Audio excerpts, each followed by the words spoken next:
Hey, what's happening guys? It's Raj Nagpal for iGain.in, and today we're going to be unboxing the new Asus Zenfone 4. Now this is the A450 model, not the A400, and it's just been launched, just been announced. It's available for around 7,000 rupees in the market. It's the A450CG is the exact model. This is the white color. It's available in a bunch of colors, and we'll go ahead and take a look at what all is inside the box, and then we'll see what the device looks like. So the first thing I'm going to do is I'm going to cut through this plastic wrap and see if I can get rid of that, and to basically pull the device open. As you can see, this is the Asus Zenfone 4. I'm going to put this to the side for the time being. I'm going to go further in and see what all is inside the box. So very basic sort of box contents. You have the charger, the USB cable, and a bunch of documentation. So not a lot of exciting stuff inside the box.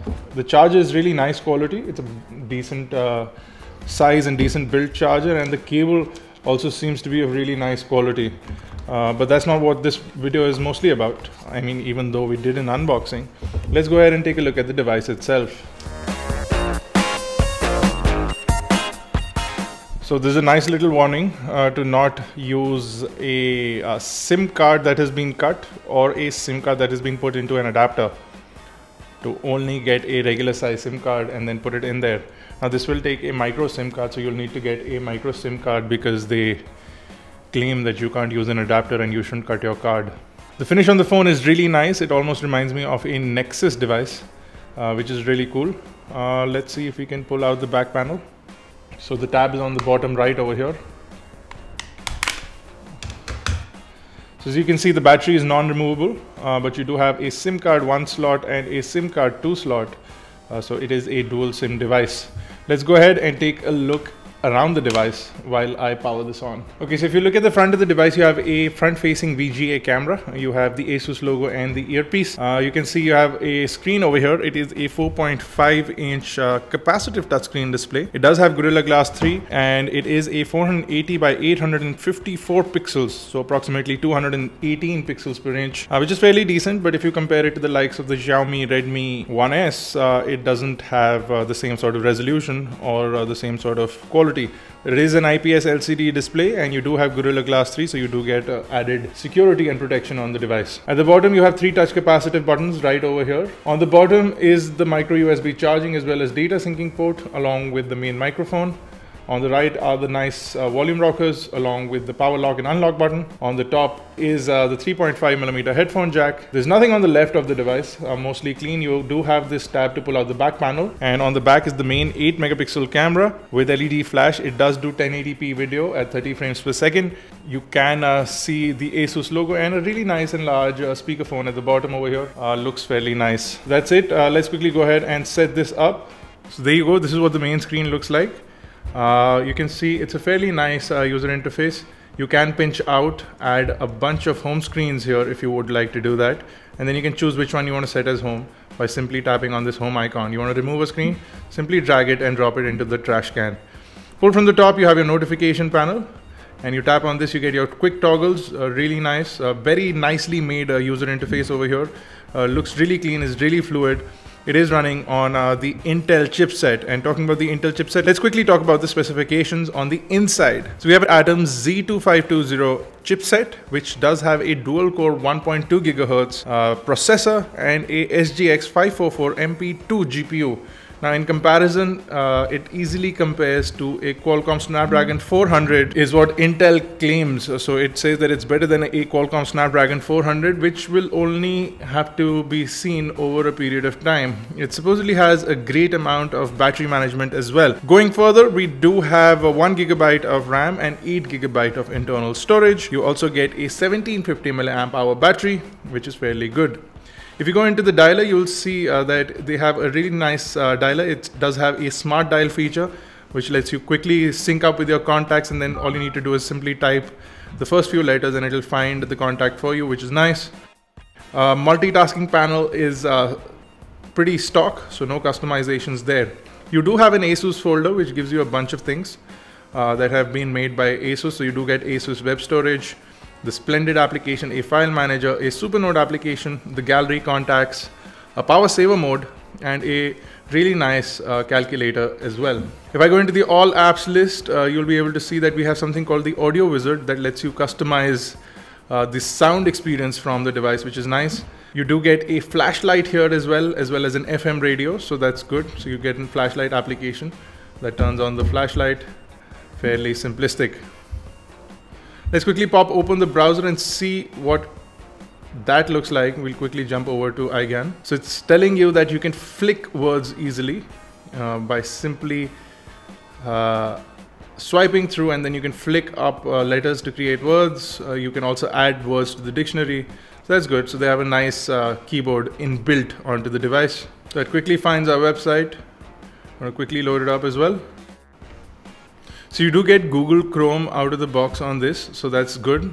I prefer it to many of the other browsers that are available in the market. As you can see over here, really nice and responsive in terms of the user experience on the browser. You do have a bit of choppiness while scrolling, but it smoothens out as soon as the web page is loaded.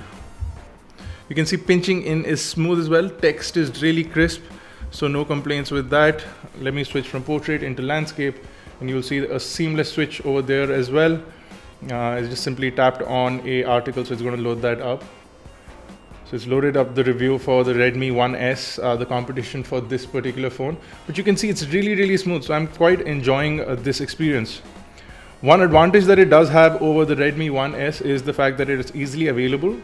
And another fact that it does have Android 4.4.2 out of the box versus the 4.3 that you get on the Redmi 1S. Overall experience seems good. I'm also going to check out the camera app real quick. So they have a tutorial to tell us what all the camera can do. So I'm just going to quickly go ahead and do that. So there is a low light mode. There is a touch focus. You do have volume keys that can be used to click a picture, so you don't have a physical camera button, but you can use the volume keys. And that's about it. So it does have geotagging as well. It'll remember your location. You can turn off locations. And it should come back to the camera now.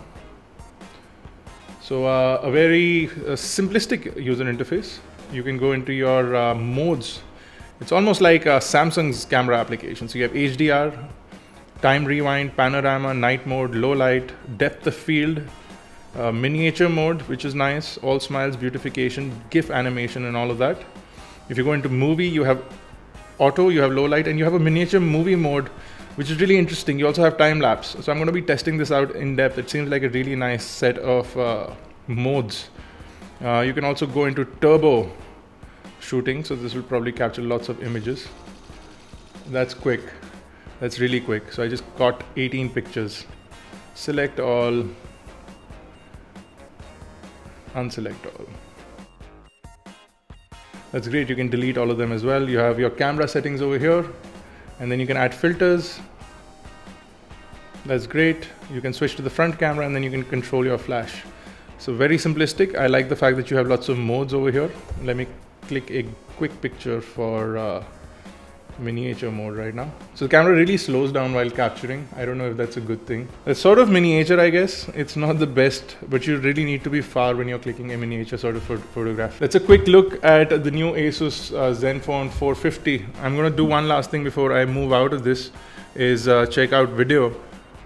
And to do that, I'm going to jump into YouTube real quick. So it seems to be slowing up a little bit.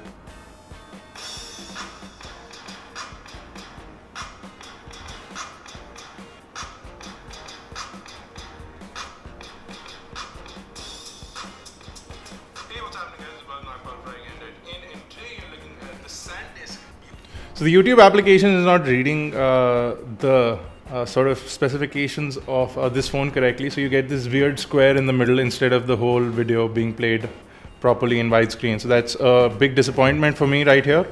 It's letterboxing the video, which is essentially made as a widescreen video. So that's not working well. But hopefully they have an update coming out soon. Overall, the device seems fairly decent. It's slightly heated up over here. But I don't know why that is happening. So we'll come back with a full review for this really soon, guys, so stay tuned for that. I'm also going to be testing out the camera really well, because I really like the effect modes, but it seems to slow down when the effects are pulled up. So I don't know how that will perform. For questions or queries, do drop them in the comment section below. Check out a detailed unboxing on iGyan.in. Catch us on Facebook, Twitter, Google+, and make sure you subscribe to us on YouTube, youtube.com/iGyan, youtube.com/iGyanTV. For iGyan Networks, this has been Bharat Nagpal. Thank you guys for watching.